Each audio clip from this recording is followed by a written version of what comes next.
Hello again everyone, it's Mr. Hoy filming a video today talking about point-slope form equations. In previous videos we've discussed slope-intercept form equations. Those are equations of the form y equals mx plus b, where m is the slope and b is the y-intercept. In point-slope form we have a different format. It's y minus y1 equals m times the quantity x minus x1. M is the same m that we had in slope-intercept form. It still refers to the slope. y1 is the y-coordinate of the first point provided, and x1 is the x-coordinate of the first point provided. Now, in this video, I'm going to discuss 5 examples.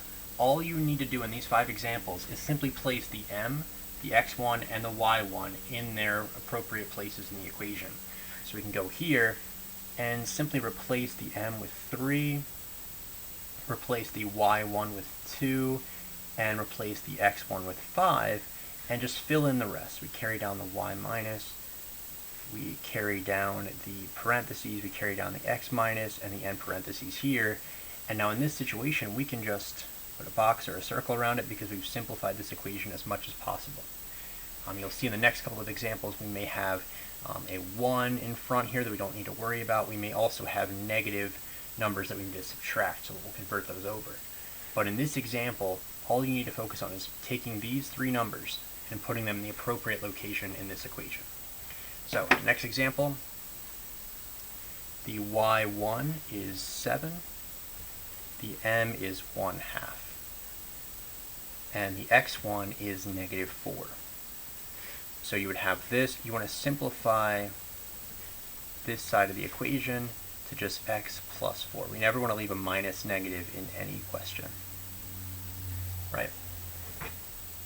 Now a few more examples of that type right here.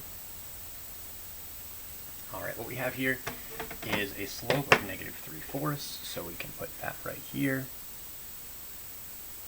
We have an x value of 8 that can go over here, and a y value of negative 5 that can go here. We carry down the y minus, we carry down the equal sign, we carry down the parentheses and the x minus. What we have to do here now is simplify this minus negative 5, making that a plus 5, and it would be done. Carrying down the right side exactly as it is.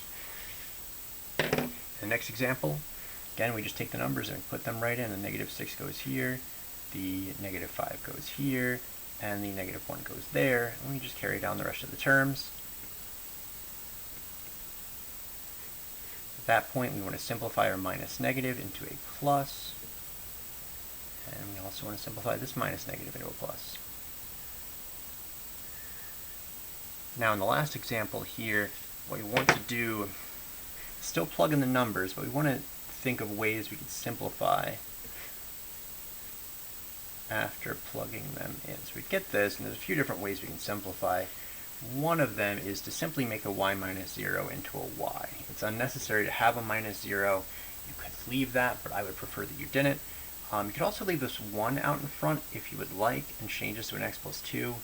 But technically the fully simplified version, there's really no reason for a 1 because a 1 times anything is itself.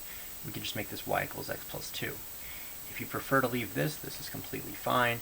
If you prefer to leave this, that is fine as well. Just make sure when you're setting this up that you try to simplify as much as possible to the point where you can understand what the point is and what significance that has.